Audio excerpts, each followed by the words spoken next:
Fala, turma, tudo certo? Professor Marlon aqui trazendo as pressas, né? Vale tudo de formar GCM Igarapé, na realidade, pessoal. Não era nem para eu estar trazendo essa revisão de véspera aqui, mas eu vi o tio Vonner fazendo. Eu pensei assim, será que eu devo fazer? Perguntei para o pedagógico, se podia, o pedagógico liberou e aqui estamos, né? Pessoal, não vou perder muito tempo aqui não, porque vocês sabem como é que é a revisão, né? Tem que ser rápido. Ó, a gente já começa aqui logo de cara, entender as noções de backup. Bom, vai depender da banca como é que ela vai cobrar backup, tá? Ela pode cobrar, e olha só que interessante, dizendo que é cópia de segurança e acabou, que o backup faz isso. Mas ela pode cobrar perguntando os tipos de backup. E a gente já tem o primeiro aqui, que é o completo, que copia todos os arquivos, sem exceção, que é a mesma coisa que sem exceção. Por copiar tudo, pessoal, o backup é mais lento, né, velho? Porque o que acontece? Você pegou tudo o computador, vamos supor que o computador tem 1 tera de arquivo aí. Lá vai o computador também fazer 1 tera de backup ali, tá? Por isso que é mais demorado. É prático? Ué. Só você dá um Ctrl C, um Ctrl V da unidade ou do lugar onde é que você está querendo fazer o backup, no caso o computador inteiro, e pronto. Muito fácil isso aqui, né? Só que em contrapartida, pessoal, a restauração é simples, né? Não vai ser aquela restauração, como se diz, complexa, tá? Não tem distinção de arquivo. Então, primeiro, né, é fácil de fazer esse backup, que vai copiar tudo sem distinção. A restauração é simples, porque se você for parar para pensar, né, é só você colocar o arquivo lá, porém o processo é mais lento e demorado, tá? O backup incremental, você só vai copiar, né, só vai ser copiado os arquivos modificados desde o último backup, tá? E lembrando, tá, pessoal? Não é desde o último backup completo, nem desde o último backup diferencial. Não. É desde o último backup, qualquer que tenha sido esse backup, tá? E além do mais, pessoal, ele não copia tudo, né? É aquele backup que não vai copiar tudo, né? O processo dele também vai ser mais rápido. Porque quanto menos arquivo para copiar, mais rápido. Claro, né? É o fato. A cada cópia, você gera um backup incremental diferente dos demais. Do outro lado, né, pessoal, recuperação mais lenta e mais trabalhosa, tá? Porque pode ser necessário eu acessar vários backups incrementais até restaurar meu sistema aí por completo, tá? Beleza? E por fim, né, nos últimos backups que a gente tem, que pode cair no concurso, a banca tenho certeza que não passa disso, tá? É o backup diferencial, que vai copiar só os dados que foi modificado desde o último backup completo. Então, lembrando, pessoal, backup completo vai ser tudo sem distinção, sem diferenciação, tá? Mais lento para ser feito, porém mais simples de ser feito. Incremental vai ser sobre os últimos backups feitos, tá? E o diferencial vai ser só sobre o último backup completo, tá? Beleza? Não copia tudo, o processo de backup ele vai ser mais rápido que o completo, porém não vai ser tão rápido quanto o incremental, né? Beleza. Aqui, pessoal, tem que falar, porque a banca cobrou o Windows 10, e, pessoal, é o que eu digo. O Windows 10 vai ser o que há nesse ano. O 11 já lançou, eu uso o Windows 11 lá em casa. Mas para fins de concurso, é mais interessante para a banca cobrar o Windows 10. O Windows 10, pessoal, dentre os Windows, é o Windows para concurso depois do 7, né? Se bem que não temos o 7 mais hoje em dia. O tipo de software dele é o software básico, tá? Calma que a gente vai ver o que é software básico. Mas lembra disso aí. Aliás, vamos dar um reforço, né? Software básico é aquele software que é ligado a sistema operacional, tá? É o software que precisa para as coisas funcionarem. Então a gente tem o Windows aí e o Linux como softwares básicos, tá? É proprietário, porque o código-fonte dele também é fechado, tá? Não é código-fonte aberto. Proprietário porque alguém é dono dele, no caso aí é a Microsoft Corporation, né? Do tio Bill Gates, né? Ele é pago, né, pessoal? Tô conseguindo um Windows aí 0800, né? Pois é, no perigo até eu consigo, né?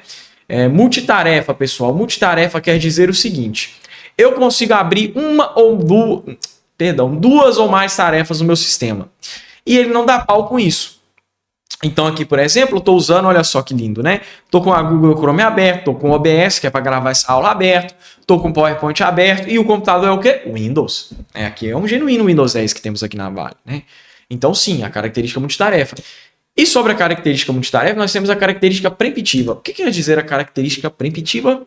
A característica preemptiva quer dizer o seguinte, olha, são várias tarefas rodando, mas elas são independentes.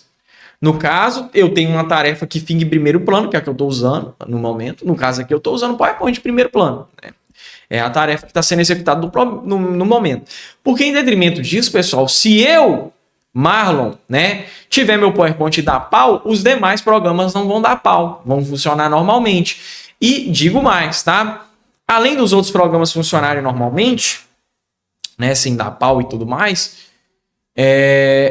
no caso, o que fica em primeiro plano é o que eu estou mexendo. Então, os outros demais programas que eu não estou usando no momento, né, que eu não estou de fato executando, de fato usando, igual aqui eu estou usando o PowerPoint, eles vão ficar em segundo plano, né? Multisseção, então eu posso, de repente, né, suportar mais de um login. Tá? Como assim, professor Marlon? Lá em casa é muito comum, né? Eu, às vezes, estou usando meu computador e aí minha irmã quer pesquisar alguma coisa ali rápido. Eu apenas troco de usuário e coloco o convidado e ela usa, porque o que ela quer é pontual ali, é só pesquisar alguma coisa, ou às vezes procurar alguma receita, ou alguma coisa que ficou em dúvida, né? Então é pontual. E isso de multisseção, pessoal, basicamente o meu Windows ele suporta mais tipos de logins, né, simultâneos. Claro, né, pessoal? Não vai ter duas contas funcionando ao mesmo tempo, né? Uma é suspensa e a outra funciona. Multiusuário, pessoal, é porque temos vários tipos de usuários para serem criados e vários tipos de usuários. O primeiro dele é o administrador. O administrador gosta de usar o exemplo da casa. Pensa você, o dono da casa. Você pode fazer tudo, o administrador pode fazer tudo. Inclusive, o próprio administrador ele pode definir as regras, né, de quem que é usuário dentro da casa, da mesma coisa que você que é dono. Você pode definir quem pode e quem não pode fazer dentro da sua casa, né? Quem tem prioridade e quem não tem, né? Padrão. Padrão, pessoal, quer dizer aquele tipo de usuário, né, que ele tenha um pouco menos de prioridade que o administrador e um pouco mais que o convidado. O padrão ele pode criar arquivo, ele pode renomear arquivo, tá? Ele pode criar pastas, ele só não pode mexer em usuário e executar arquivos e programas com modo administrador, né? Que é para o próprio administrador. Convidado é aquele usuário mais básico, que geralmente você tem aí só para ele acessar alguma coisa pontual ali e meter o pé. Quiosque, muito mais básico ainda, né? Que geralmente aí as indústrias de fast food e tudo mais, né? Também restaurantes, coloca aquele negócio lá pontual, só para a pessoa colocar uma exibição de slide ou para bater o ponto do dia só. Multiprocessamento quer dizer que meu Windows, tá? Ele aguenta processadores de um ou mais núcleos, basicamente.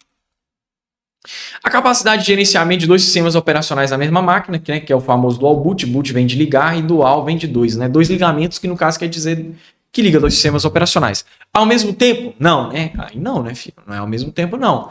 Quer dizer o seguinte, você vai ligar o computador na BIOS, né? Bonitinho, né? O computador liga normal. E aí você pode alternar entre o Windows ou qualquer outro sistema operacional que você instale. Desde que, né, pessoal, a gente tem que o Windows sempre fique instalado em alguma partição do computador, geralmente AC. Tá? E aí na outra partição, de repente, pode ser AD, né? Você instala o outro sistema operacional. Eles não podem coexistir. Perdão. Na verdade, seria esse aqui, ó. Acho que a borracha fica aqui. Isso. Obrigado, Breno Fraga. Deve ter configurado a borracha aqui. Ficou muito mais prático para mim. Pronto. Obrigado à alma que configurou a borracha. Então, se eu tenho meu sistema operacional instalado aqui, eu não posso instalar simultaneamente ele, tá? Ele pode ter seu sistema tanto em 32 bits, como em 64 bits, tá? Fato. O sistema pode coexistir nos dois tipos. Quer dizer, pode ter duas arquiteturas. Esse negócio de bits, no caso, é a arquitetura de processador, tá? Sendo a 64 bits mais fodona. E nós não temos, tá? 128 bits. Não se enganem com isso. Não existe isso aí atualmente, tá? Pode ser que surja aí no futuro, mas no momento nós não temos esse tipo de arquitetura. Deixa eu apagar aqui. Oxi! Pronto. Sistema de arquivo... Eita, peão. Sistema de arquivo NTFS, tá? New Type File System. Que quer dizer o seguinte, pessoal. Esse é o sistema que meu Windows aí ele é baseado, né? O New Type File System ele é mais moderno, menos suscetível a ser corrompido. Ele também deixa aí os arquivos mais, como se diz, mais seguros quanto a esse fato de corromper, mais fácil de recuperar, né?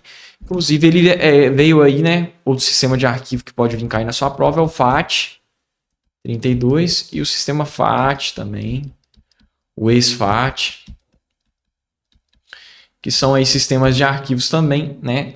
Esse FAT, FAT32 e exFAT não aguentam tanta coisa, né? Em termos de armazenamento. São mais básicos. Geralmente aí usados para pendrives.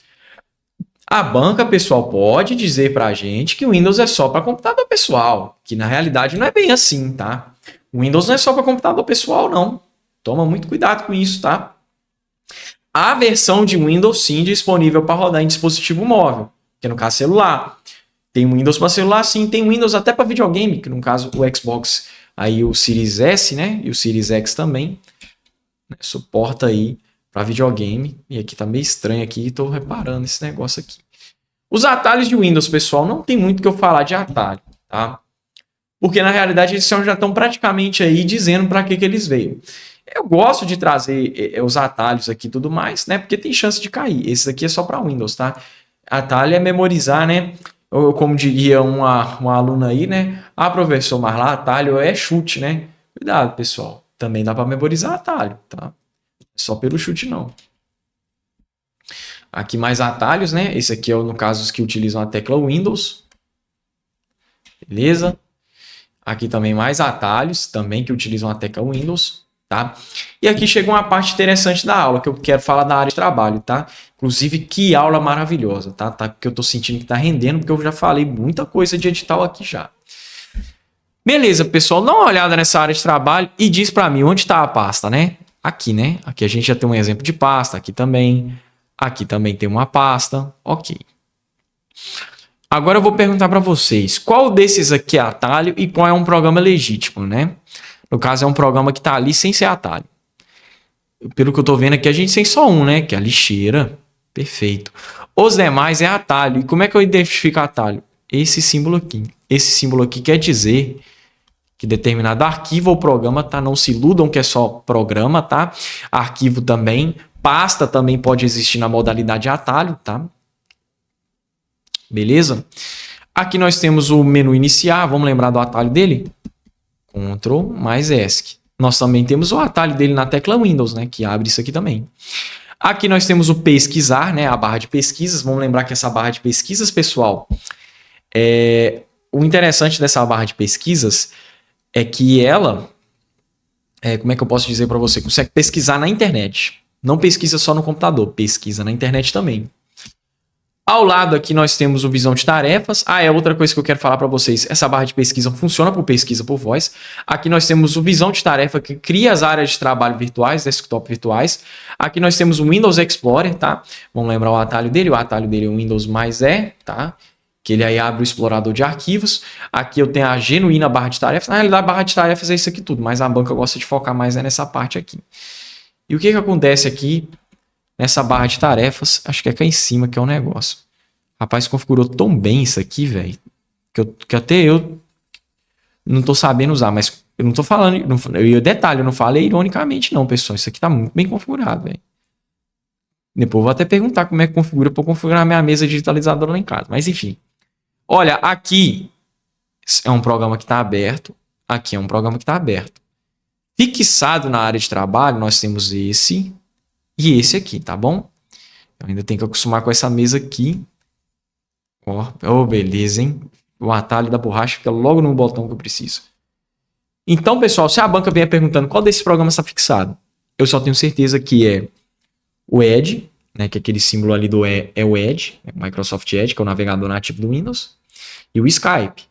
Os demais estão abertos. Em segundo plano, né? Porque se tivesse aberto em primeiro plano ia ter um detalhezinho atrás, né? Bem destacando. Aqui nós temos a barra de tarefas, né? Barra de tarefas, não, área de notificação e central de ações. Acontece, pessoal, que aqui nós temos data e hora, o idioma. E aqui, pessoal, quero dar um adendo a vocês. Um dos programas que pode aparecer aqui, que a banca gosta de cobrar, é esse pendrivezinho aqui, ó. Programa não, né?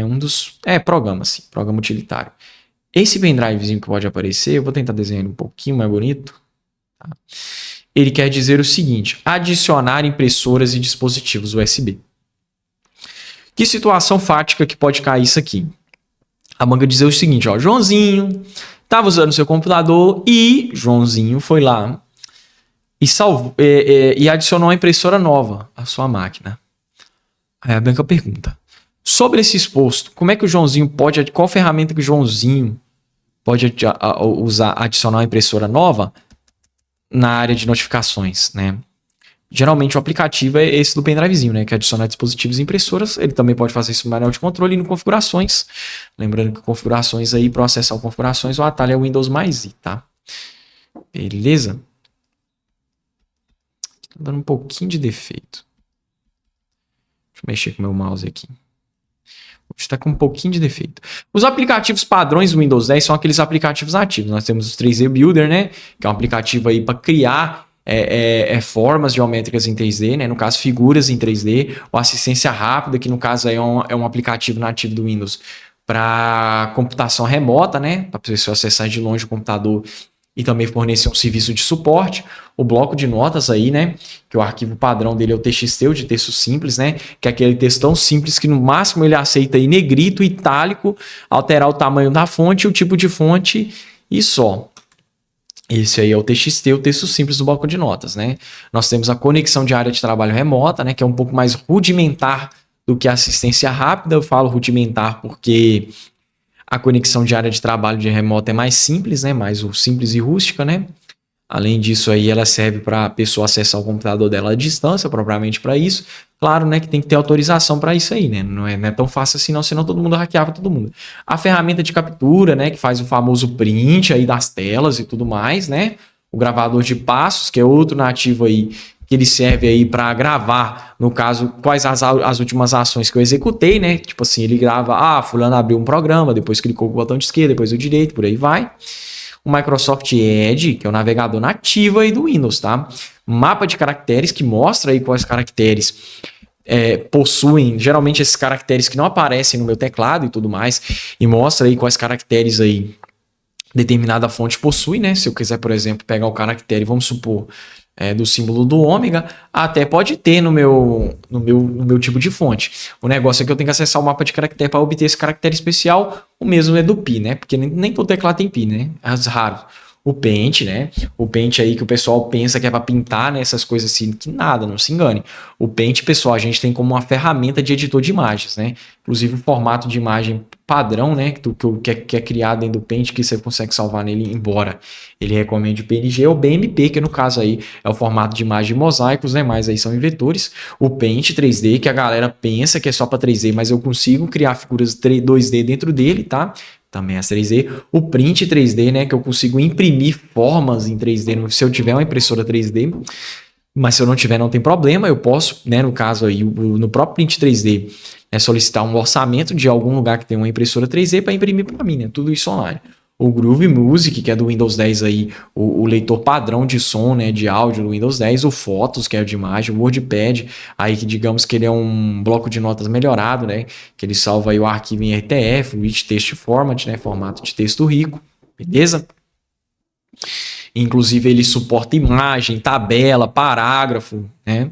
Coisa que o bloco de notas não suporta. Cortana, que é a assistente virtual do Windows, né? Que o atalho dela, inclusive, é o Windows mais C, tá? É o Windows Hello, que é um aplicativo aí de autenticação do Windows, beleza? O Windows Hello eu consigo autenticar por digitais, tá? Eu consigo autenticar por reconhecimento facial e também com um PIN, né, que é como se fosse uma senha de números. Eu só não consigo por reconhecimento facial, que isso não existe ainda não, tá?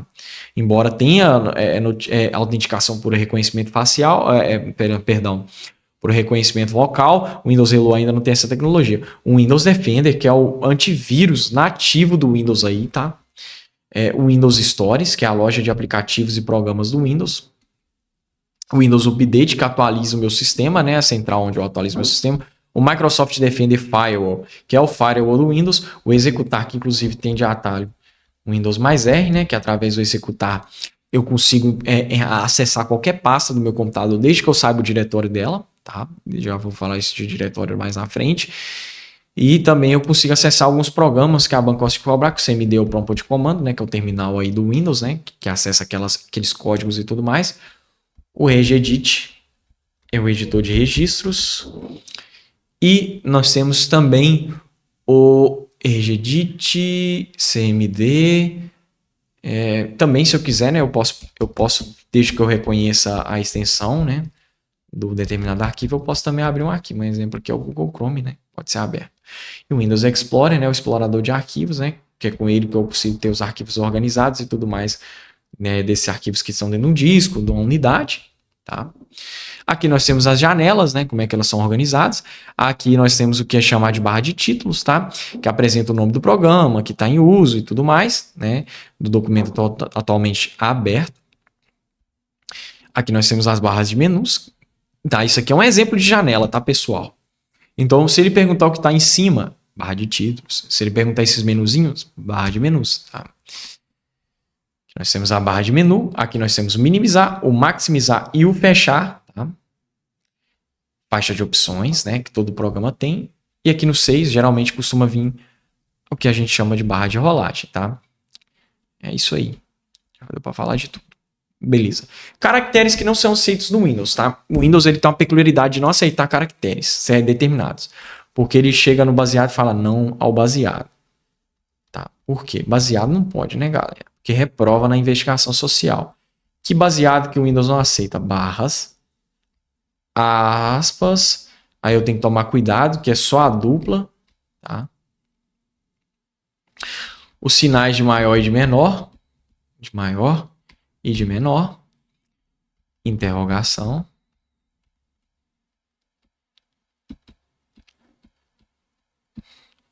asterisco,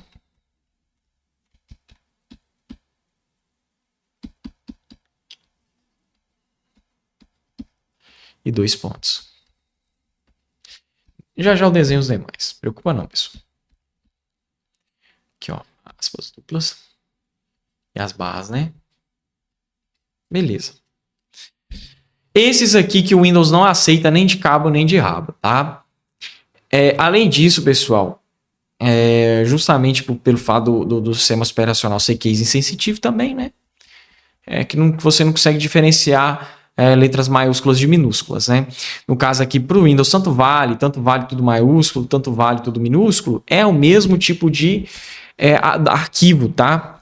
Acontece, pessoal, que ele aceita nome de arquivo igual, mas a extensão, né? Que a extensão é essa parte, extensão diferente. Então, olha só, na mesma pasta eu tenho o vale grandão.pdf e o vale grandão.doc. O Windows ele vai olhar, olha, o nome é igual, mas a extensão é diferente, eu aceito. E se, professor, eu tiver um assim, ó, texto.pdf, professor, é a mesma extensão, olha, do vale.pdf, ele aceita? Aceita. Extensões iguais pode, nomes iguais pode. O que não pode é o combo, nome mais extensão igual, tá? Beleza, pessoal. O nome aqui da apostila, né? Do arquivo vem primeiro. Essa parte aqui é personalizável, aqui é a extensão. Você lembra a extensão, pessoal? Ela é como se fosse, né? No caso, um marcador, né? Para dizer para o Windows falar assim, olha, esse arquivo é desse tipo. É como se fosse aqui na Vale, né? Se na Vale tivesse outro professor Marlon, né? Possivelmente ele iria dar aula de outro conteúdo, né? Aí eu já não sei se ficaria 2 de Marlon de informática, mas acho que não. Aí no caso aí 2 Marlon pode, mas aí exerce função diferente. Embora, né, dado aí que bateu essa canseira na mente minha aqui, eu tenha dado um exemplo não tão muito interessante, mas vocês conseguiram entender o conceito? Que o nome, pessoal, é o que vai não define tanto do arquivo quanto a extensão. A extensão define até demais, tá? Diretório, pessoal. Diretório é como se fosse um endereço. Tenta imaginar como se fosse um endereço, estilo aquele endereço de rua, porque faz total sentido aqui, para eu chegar em determinado local, dentro do meu computador. Aqui no caso, eu parti do diretório raiz C, através de usuários do Marlon Faria. Lembrando, pessoal, que aqui é um tipo de usuário, mas eu posso criar quantos eu quiser. Cada usuário, tá? Cada usuário tem sua área de trabalho própria, tem sua pasta documentos próprias e por aí vai, tá? Tem sua pasta download própria que o Windows cria por padrão para cada usuário, tá? E nem precisa de você criar, ele já cria por padrão. Aqui, pessoal, na última contrabarra, nós temos a pasta aberta e daqui para trás todo o caminho para chegar nessa pasta. Vamos supor que eu tô aqui no Dicas pro YouTube.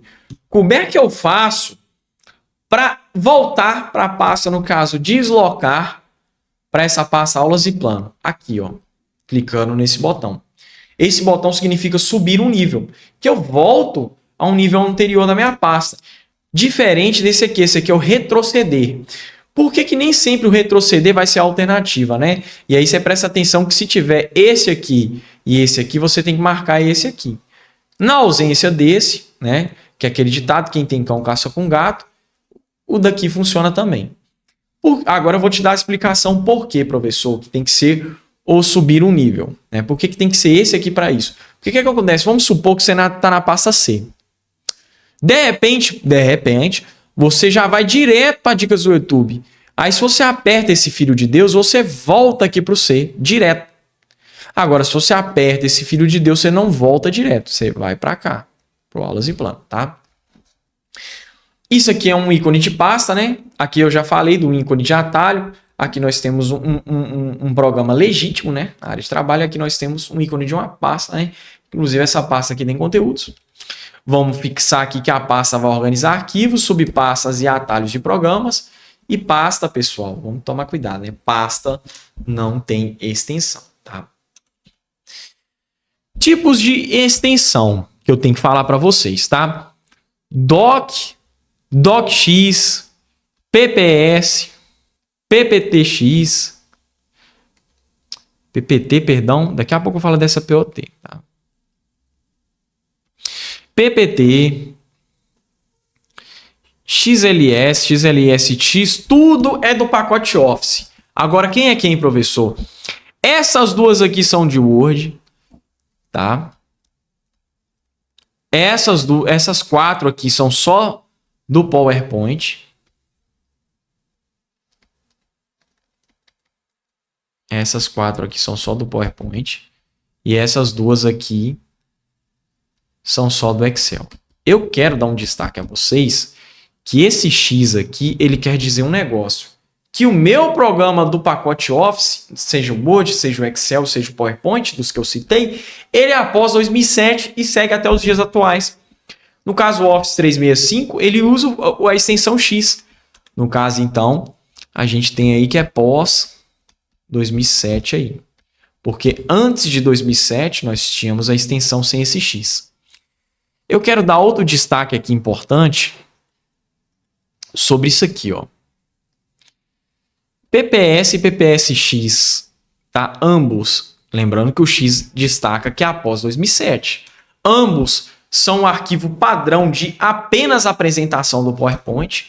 Se eu quero um arquivo apresentável do PowerPoint, tem que ser o PPT e o PPTX. Esses aqui são do Excel, tá? E é o padrão do Excel. CSV é o formato de planilhas em linhas simples. O RTF é o padrão do WordPad, que a gente viu. O TXT é o padrão do texto simples, né? Imagens, pessoal. Quero dar um destaque aqui no GIF, que é a única imagem que eu tenho que vai ser animada, tá? Que vai ter uma animação e tudo mais, né? É uma imagem que também pode conter, em tese, várias imagens, né? Dentro dela, que vai rodar em animação. De áudios que mais caem esses aqui. De vídeo, né? Que eu coloquei áudio e vídeo, mas dá na mesma. Tanto áudio e vídeo, tanto vídeo. Os que mais caem, né? São todos esses aqui. Executável, eu quero chamar a atenção de você contra isso aqui, justamente porque seu edital cobrou segurança da informação.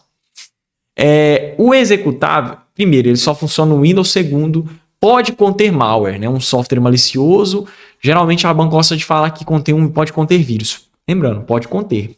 Porque se a banca ela cravar na sua cabeça que contém vírus, não tem chance. A menos que a questão induza isso, né? Que diz claramente ali que a resposta é essa. Mas se ele dizer no grosso, o arquivo .txz ele tem vírus. Não. O arquivo .exe ele tem malware. Não. Na grosso modo, não. Em situações específicas, quem sabe, né? Esses aqui são os arquivos computáveis. Aqui temos o PDF, o resto que se foda, que cai muito pouco. Pessoas que caem no meu concurso. Uma questão só. Gente, o último aulão que eu dei foi GCM de Nova Lima. Não sei se alguns que vão ver essa aula aqui estavam lá. Desses aqui eu fiz questão de falar foda-se na aula. e caiu no concurso? Não. Então fica tranquilo, filho. Tá? Pouca chance de cair. Vamos lá. Como é que eu apago um arquivo e uma pasta do meu computador? Isso vai valer para dois, tanto para o arquivo quanto para a pasta. Para eu apagar um arquivo ou uma pasta, eu vou na pasta do botão direito e excluir. Beleza. Ou vou e dou um del ou delete. E para eu apagar de vez, porque na realidade o que eu fiz aqui? Eu só mandei o arquivo à lixeira. Pode ser classificado como excluir. Mas e se a banca disser que é uma exclusão sem ir para a lixeira ou definitiva? Aí, galera, ou o arquivo que eu tenho já está na lixeira e eu esvazio ela, que ele vai para o beleléu, ou eu dou um delete no arquivo dentro da lixeira, ou eu dou o quê? Um shift delete ou del e esse arquivo já vai apagado automaticamente. Acontece aqui, galera, eu tenho que destacar esse ponto, que esse arquivo ele também pode ser excluído diretamente nas opções pontuais. Se ele estiver numa unidade de rede, e aí lembrando, né, dentro dos diretórios, vou voltar lá um pouquinho, esse diretório aqui, se ele tivesse dentro de uma unidade de rede, aqui ia ser com duas contrabarras, que indica que ele é uma pasta ou uma unidade que está dentro da rede. Tá? Se eu tiver um arquivo que ele está dentro de uma unidade de rede e apagar ele vai para o beleléu direto, se eu tiver um arquivo que ele aí está dentro de uma unidade removível, um pendrive, eu apagar ele vai para o beleléu. Se ele, e quando eu estou falando de beleléu, é para ir para exclusão definitiva, sem restaurar na lixeira, porque se eu apago um arquivo que ele está na lixeira, se um arquivo ele foi para a lixeira, né, se eu apaguei ele no método de ir para a lixeira, eu posso restaurar ele e volta. Eu estou falando em situações que o arquivo foi para o beleléu, já era. Tá? Qual outra situação pontual que a gente tem aí, professor Marlon? Sobre isso aí, se o arquivo ele for maior que a lixeira e se a lixeira estiver desligada, tá? Pode desligar a lixeira? Pode. Muito usado no conceito de área de transferência é o Ctrl+X e o Ctrl+C. Eu quero destacar que o Ctrl+X, tá? Eu recorto o arquivo e no Ctrl+C eu faço uma cópia exata do arquivo, tá? Independente. A ação final de ambos é o colar o Ctrl+V. Tá? O X aqui, o Ctrl+X se associa com a tesoura, que faz um recorte, e o C de copiar você associa com o C mesmo, né? O V associa a tampinha da caneta, que é a cola do final. Porque o que acontece? Se eu faço um recorte e colo, eu basicamente vou movimentar o arquivo. Eu vou recortar ele de um ponto e eu colar em outro ponto. Se eu copio, eu faço uma cópia exata e quantas cópias eu quiser daquele arquivo, né? E aí eu só copio e vou colando, posso fazer quantas eu quiser. Primeiro, são arquivos independentes, tá? Exceto no recortar. No recortar é o mesmo arquivo. Quando eu copio e colo, eu crio um arquivo autônomo diferente naquele. Tudo que eu alterar no novo não altera no antigo e tudo que eu alterar no antigo não altera no novo, tá? Eu quero falar de área de transferência, pessoal. A título de cair no concurso. Esse tem mais textão aí, tá aí se você quiser ler. Mas o mais importante eu vou falar aqui, né, que é o que tem mais chance de cair na prova. Não que a outra parte não tem. A área de transferência, pessoal, a gente tem como recurso do sistema operacional que armazena temporariamente os dados que o usuário deseja copiar ou mover, no caso, recortar de um lugar para o outro. Então, é um espaço que fica armazenado aí temporariamente esse tipo de dado.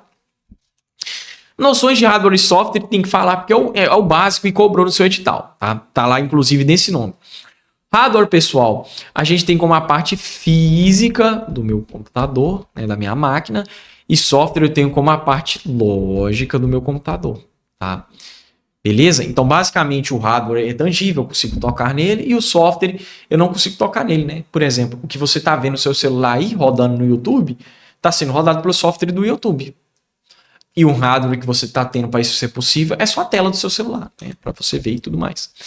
Os tipos de hardware que a gente tem é o processador. Também temos as memórias.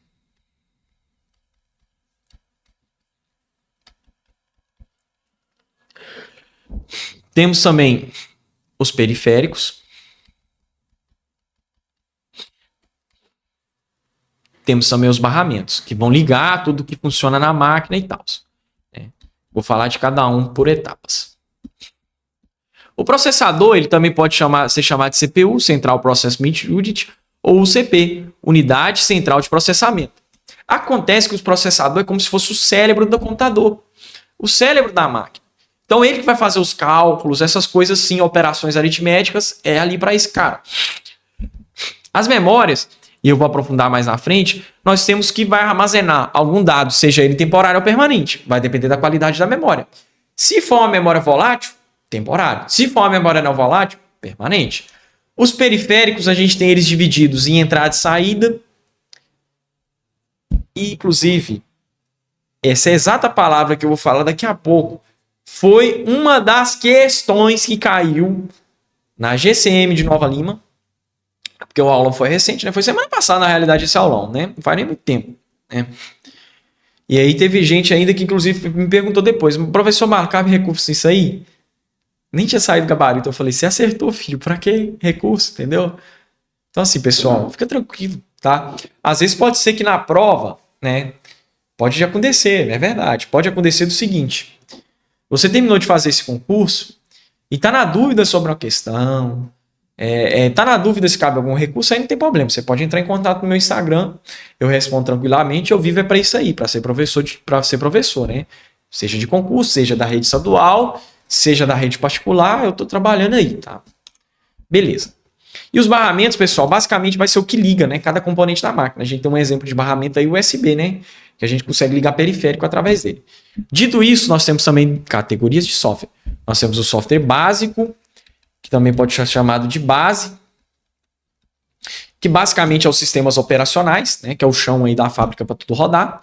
Nós temos os softwares do tipo aplicativo, que basicamente aí vão me dar uma ferramenta ou alguma coisa para eu mexer no computador. Um exemplo aqui, eu estou usando o software aplicativo, você também está usando. O meu, no caso, eu estou usando o PowerPoint para escrever no quadro e mostrar meus slides, e você aí está vendo essa aula pelo YouTube, que é um software aplicativo.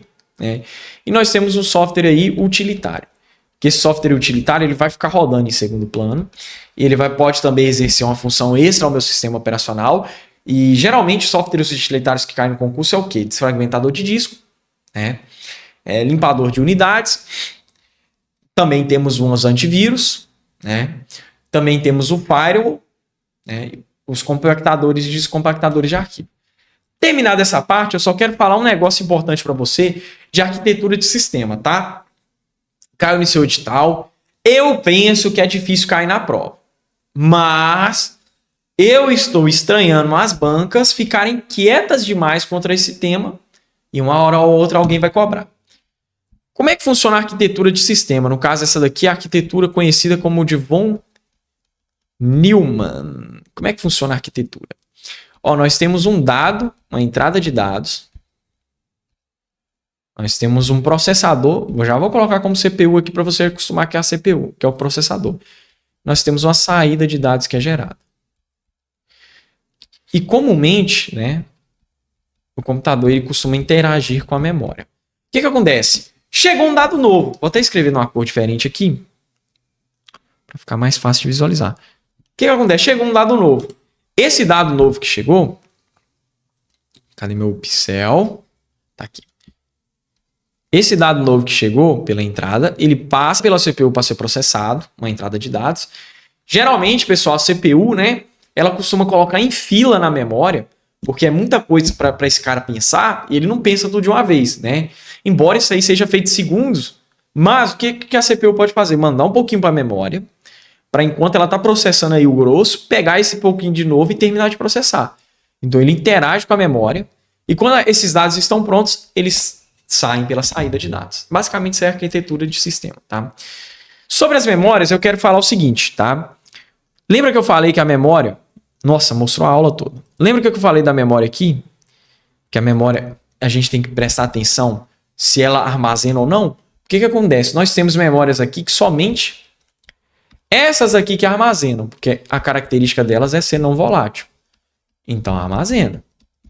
As demais, pessoal, são memórias do tipo volátil. Que memória que não tem capacidade de armazenar por muito... Quer dizer, na realidade, é o seguinte, não tem capacidade de armazenar permanentemente. Como assim, professor Mar?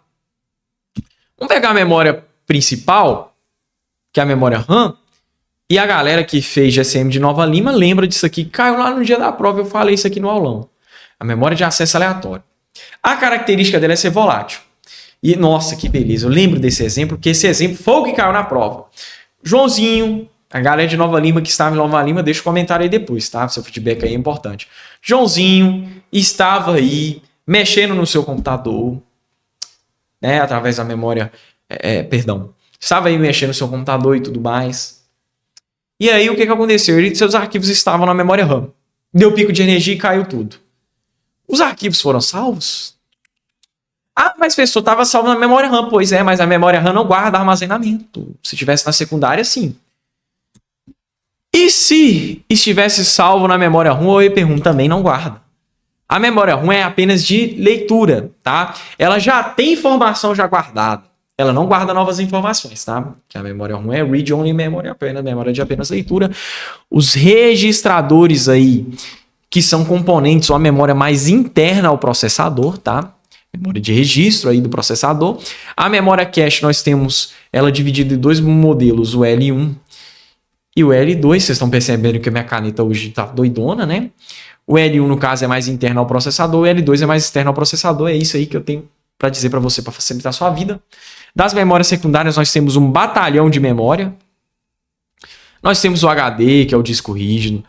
Nós temos também o HD versão HDD. Nós temos o SSD, que é o disco em estado sólido, né? O Solid SanDisk, né? Que ele aí é baseado em circuitos, enquanto o HD ele tem um disco magnético ali nele, né? Nós temos também um pendrive.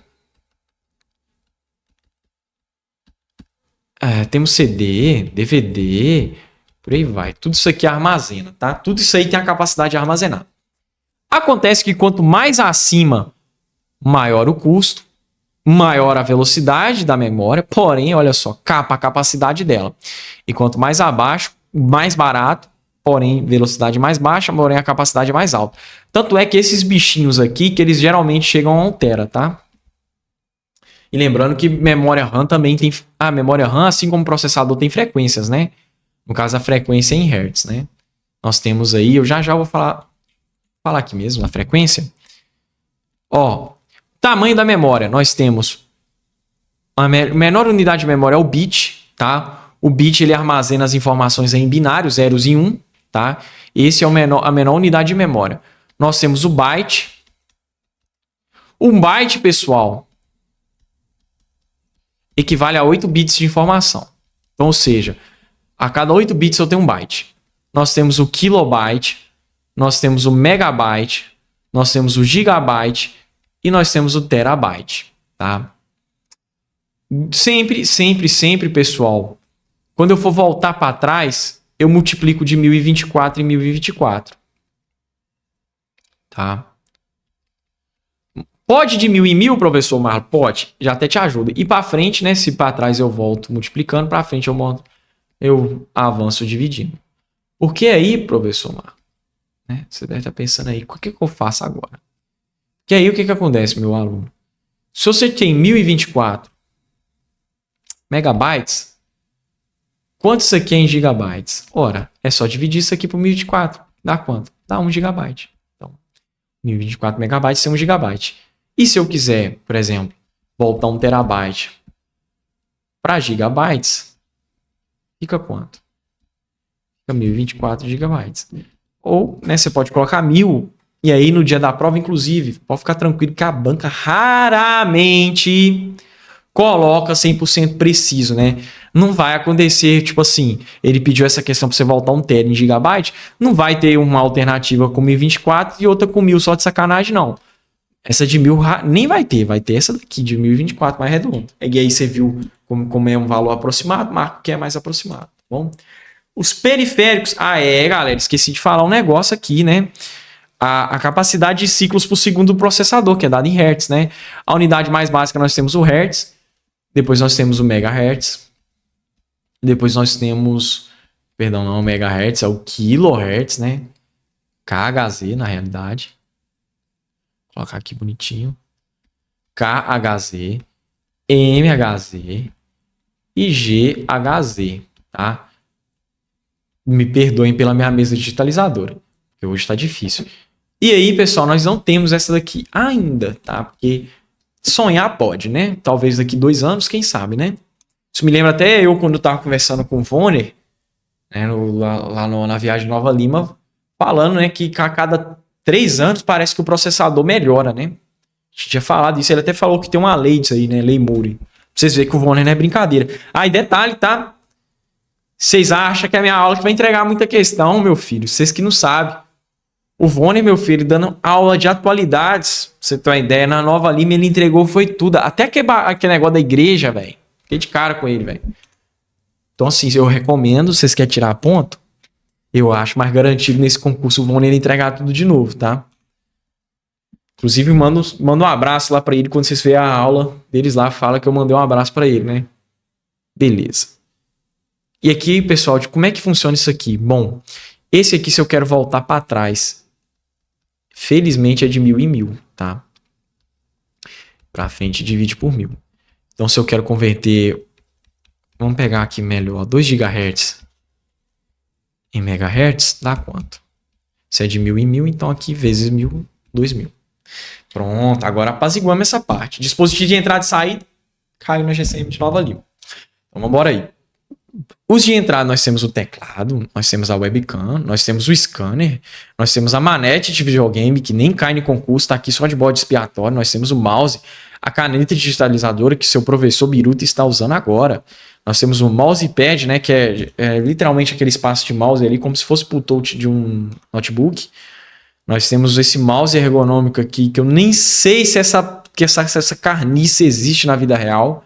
Parece até piada. Nós temos aqueles scanners de preço. E isso aqui é um outro tipo de mouse aí. Aquele mouse com luva, né? Que também não tem uso. O que mais cai aqui? Webcam. Teclado e mouse é certeza. Teclado, mouse e scanner é certeza. E, em contrapartida, a webcam. Nós temos aqui, pessoal, outro que ele não falou claramente, mas está aqui misturado, que é o microfone. O microfone é também entrada. E aqui saída, né, pessoal? Entrada, basicamente, eu envio dados para minha máquina. E sair desses dados, sair da minha máquina. Então sai o que, pessoal? Sai as cópias da impressora, sai a imagem da tela. Pode ser tela, né? Mas a banca ela gosta de colocar o quê? Monitor, né? Porque é o nome disso aqui. Sai a imagem do monitor, sai áudio da caixa de som e do foninho de ouvido, tá? Lembrando que se o fone de ouvido tiver microfone, ele é dispositivo híbrido. Que aí fica nessa meiota aqui que eu vou falar daqui a pouco. Uma impressora laser, um plotter, né? Que é aquela impressora aí, né? Que a banca pode confundir essa merdinha aqui, né? E isso aqui, eu esqueci o nome, Data Show, né? Trabalho na escola estadual, usa esse negócio, eu esqueci o nome por alguns segundos, um Data Show. Os dispositivos híbridos aqui no meio, que é entrada e saída ao mesmo tempo, e a banca tem que te dar esse comando, dizer que é entrada e saída ao mesmo tempo. Nós temos o CD e DVD, nós temos o pendrive, a tela touch, a câmera fotográfica, né? Se ela tiver aquela câmera multifuncional, né? Também falando em multifuncional, nós temos a impressora multifuncional aqui no meio e também o modem, o roteador. Deixa eu ver mais o que. Modem, roteador, pendrive, CD, DVD, HD, SSD, tudo é entrada e saída. Redes, pessoal, vambora, né? Meteu o pau nesse trem. As redes, quanto ao tamanho de extensão geográfica, são todas essas aqui. Vamos começar pela primeira, tá?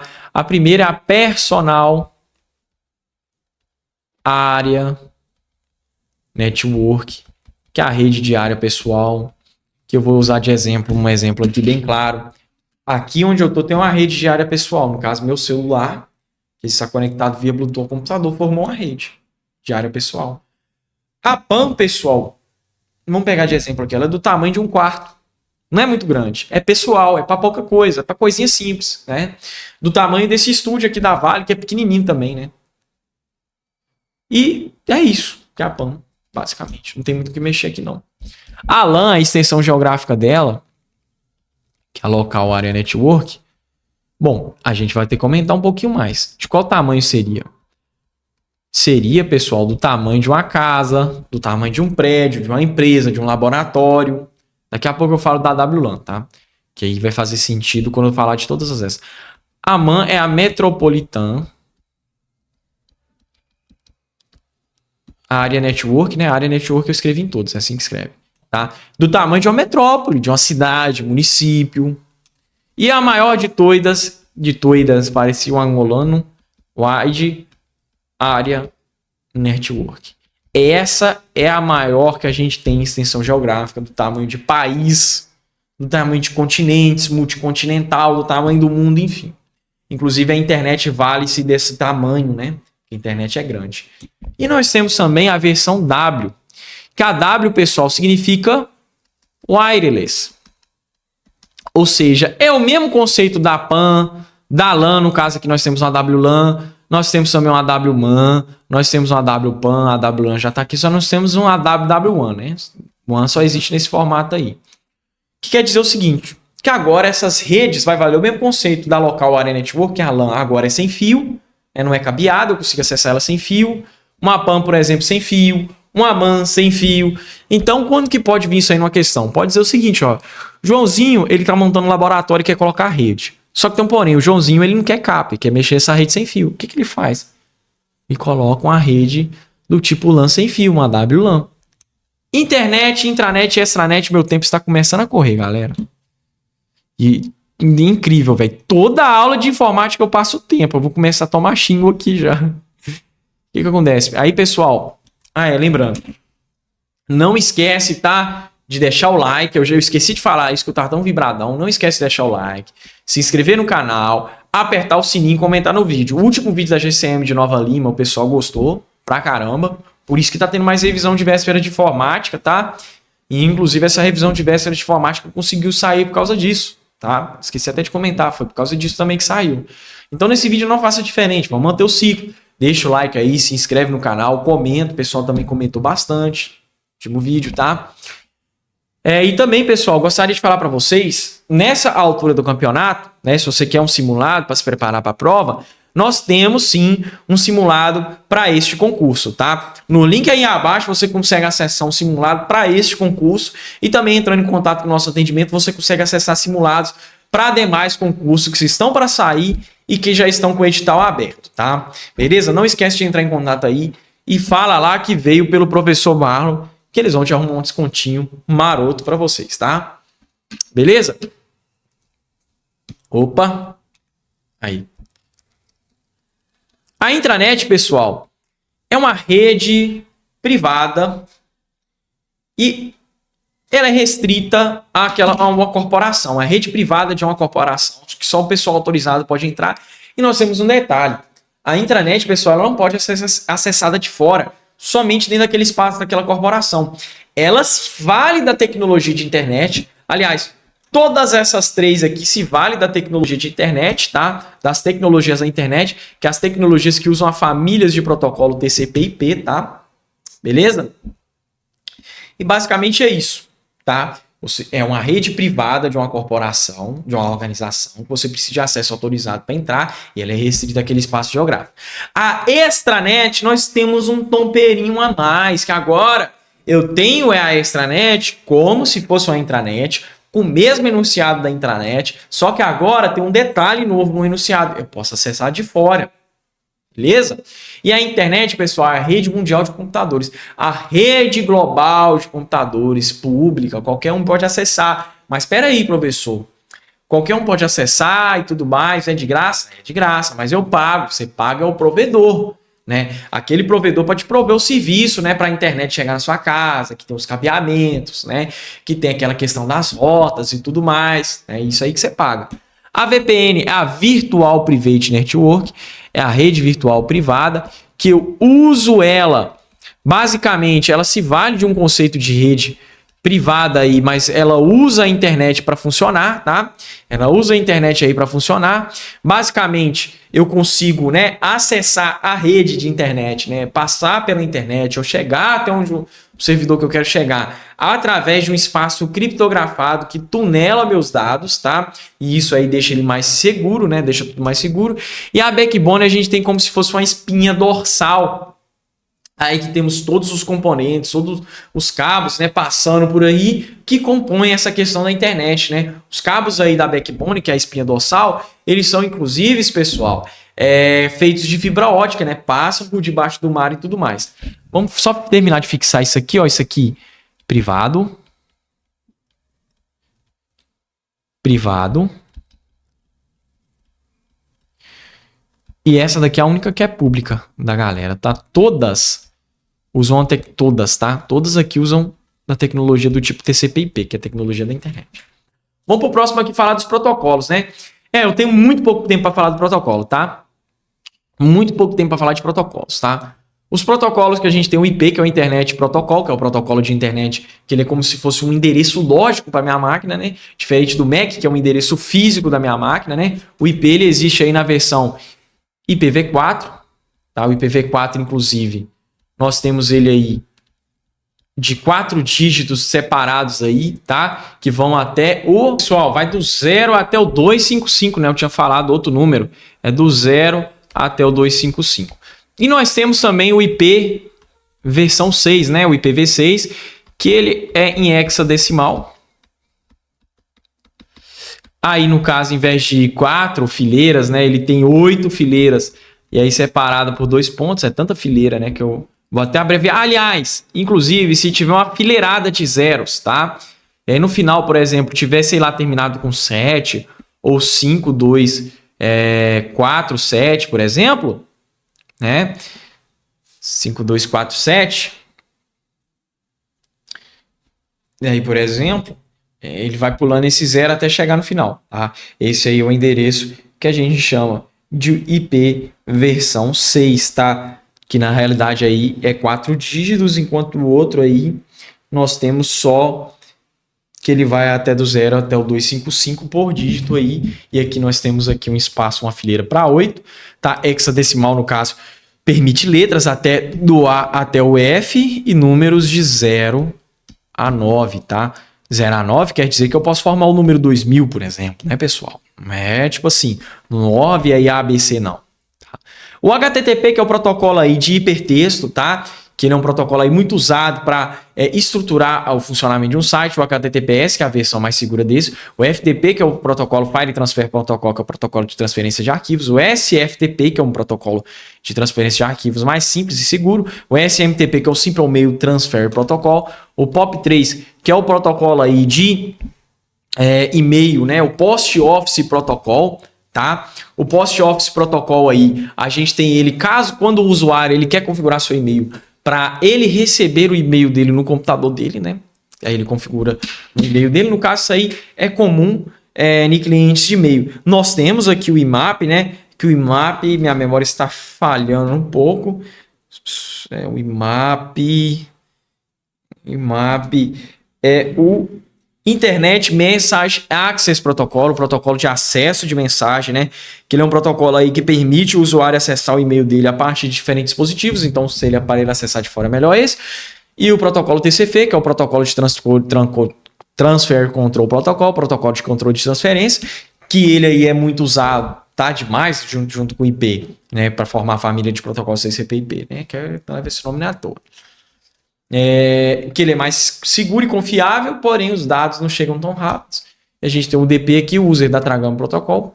Ele é muito mais rápido que o TCP, porém não é tão seguro assim, nem confiável assim. Tá? Os princípios da segurança da informação. Eu dou para vocês o mnemônico dica, né? D de disponibilidade, I de integridade, C de confidencialidade e A de autenticidade. Tá? Estou escrevendo aqui abreviado, porque aqui tem escrito por extenso. Tá? Disponibilidade quer dizer que meu sistema vai estar sempre disponível e funcionando, né? Integridade quer dizer que somente pessoas autorizadas podem alterar meu documento. É o princípio também conhecido como não alteração, que meu documento não pode ser alterado ou corrompido, tá? Só quem der autorização que pode, tá? Confidencialidade é o princípio que quer dizer o seguinte: olha, somente eu e minha parte pode acessar determinado documento, tá? Somente eu e minha parte participa daquela determinada coisa, e autenticidade quer dizer que sou eu ali, né? Não eu, professor Marlon, mas provar que sou eu ali, aquela figura que está enviando o documento, que é autêntico aquele documento que está sendo enviado por mim, tá? Não repúdio, né? Quer dizer o seguinte: se eu fui identificado pelo princípio da autenticidade, eu não posso chegar a falar, não sou eu. Não, já fui identificado. E conformidade, que é a legalidade, né? Se todos os princípios estão sendo... confiabilidade, que quer dizer isso. Se todos os princípios estão sendo contemplados, né? Disponibilidade, integridade, confidencialidade e autenticidade, eu tenho meu sistema confiável, por isso a confiabilidade. E conformidade, que também quer dizer legalidade, tá? Implica que eu estou de acordo com as normas daquele país, né? Basicamente, né? Eu sigo e respeito as normas daquele país. Bom, outra coisa alternativamente que eu quero falar para vocês é as ferramentas que garantem esses princípios, tá? Meu tempo tá rápido, pessoal, então vou ter que mais falar do que escrever. Na disponibilidade, pessoal, nós temos o no-break, tá? Nós temos o backup, que é a cópia de segurança, e nós temos o firewall, tá? Porque meu sistema ele pode cair se tiver alguma invasão na rede. Na integridade, para garantir ela, nós temos a assinatura digital e nós temos também o backup, por incrível que pareça. Na confidencialidade, nós temos a criptografia e na autenticidade, nós temos o certificado digital, a assinatura digital e a biometria, né? Que os dados biométricos são das digitais, da retina e afins, tá? Malwares, pessoal. Como o meu tempo está muito curto, eu vou ter que falar um por um, tá? Ao invés de escrever. Vírus. O vírus, pessoal, o interesse dele é infectar arquivos, tá? Basicamente, ele faz isso, ele infecta arquivos, ele se propaga como se fosse um vírus biológico, né? Ele infecta aquele arquivo e aquele arquivo começa a infectar demais arquivos, tá?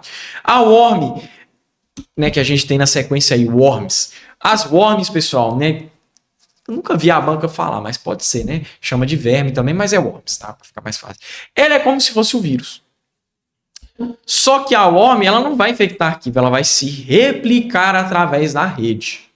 Diferente do vírus, a worm é autônoma. Eu não preciso de clicar na worm para ela funcionar. Ela chega em mim e fala, amigão, eu vou funcionar independente se você clicar em mim ou não. No vírus eu tenho que executar ele para ele começar a funcionar. Na worm não. A worm ela infecta tudo sozinho aí, entendeu? Não precisa de clicar nela, ela é autônoma. Cavalo de Troia, pessoal. O cavalo de Troia, o Trojan Horse, a gente diz que ele é como se fosse o coringa dessa galera aqui. Porque se ele quiser, e inclusive é o objetivo do cavalo de Troia, ele tem um controle do sistema. Ele também consegue abrir as portas, né, do sistema. Ele consegue facilitar que demais outros programas adentrem, códigos maliciosos adentrem dentro do sistema. Ele pode inserir e também pegar através da internet demais malwares que estão aqui citados, tá? Ele consegue fazer isso. Justamente porque, como ele vai controlar o sistema e tudo mais, né? Ele consegue fazer isso. Uma outra palavra-chave para o cavalo de Troia é dissimulação. Sim, dissimulação, professor Marlon. Basicamente, pessoal, o cavalo de Troia, o Trojan Horse com dissimulação, eu quero dizer o seguinte, que ele se finge ser um programa que ele não é, como, por exemplo, uma imagem que você baixou na internet, um joguinho que você baixou na internet, aquele vídeo daquele site que você nem devia entrar, que você baixou também, e aí na hora que você clica para abrir aquele negócio, a cagada já é feita, tá? Beleza? Por isso que vem esse nome, né? Vem daquele mito de Troia. O spyware, né? Não tem nem muito o que falar dele, ele basicamente vai espionar você. Só que se a banca colocar aqui vai ser muito fácil. Então, olha como é que a banca coloca espionar de outro nome. Coloca, ele vai coletar dados sobre você, vai coletar seus dados, suas informações de comportamento na internet. O keylogger, pessoal, eu vou só destacar aqui esse negócio de key para diferenciar um do outro e um de screen para diferenciar. Eles exercem a mesma função, só que sobre locais diferentes. Pessoal, teve um problema técnico aqui, o vídeo tinha parado do nada, mas conseguimos voltar e ótimo, tá funcionando. Lembra que eu falei para vocês keylogger e screenlogger, que são exatamente esses aqui? Em tese é a mesma coisa, né? Opa, foi demais. Calma, campeão. Em tese, peraí. Em tese são a mesma coisa, né? O que muda de um para o outro é que o keylogger é sobre teclados, né? No caso, eu até falei no trecho anterior, né? Teclado físico. O virtual não funciona só pelo físico.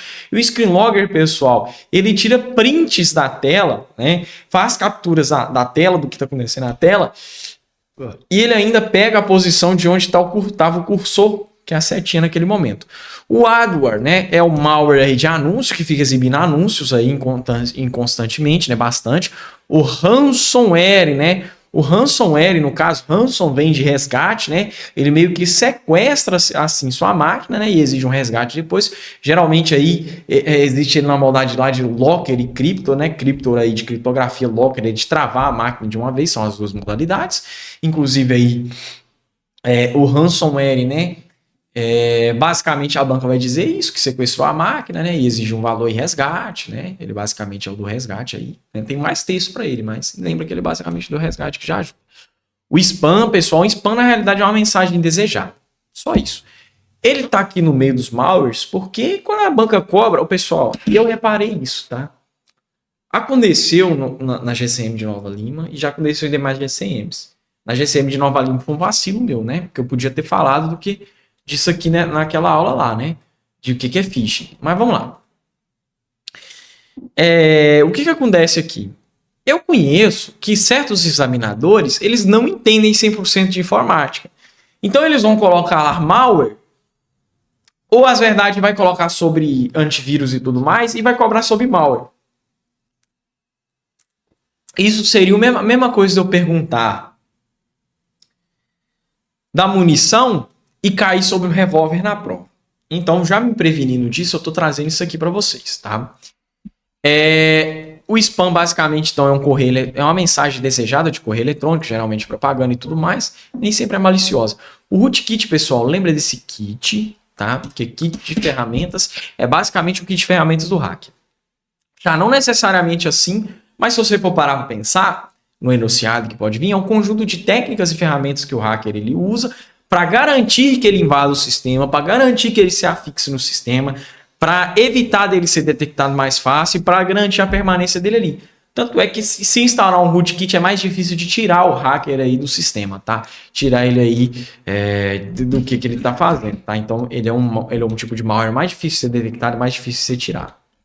Os golpes virtuais, ele leva esse nome porque golpe é diferente de malware. Golpe, na realidade, é mais gogó, é mais convencimento do que malware. O primeiro de todos que a gente tem aqui é o phishing. O phishing, pessoal, basicamente o hacker, ou invasor, ou golpista, ele vai te induzir a passar seus dados. Como? Ele vai se valer, né, através de uma fraude, ou através de um golpe, ou através de um anúncio falso, ou através falando que ele é uma instituição falsa. Né? Vamos supor, por exemplo, né? É até pesado eu falar isso aqui, porque toda aula eu falava dele, né? Toda aula eu chegava e falava assim, o Silvio Santos deixou herança, né?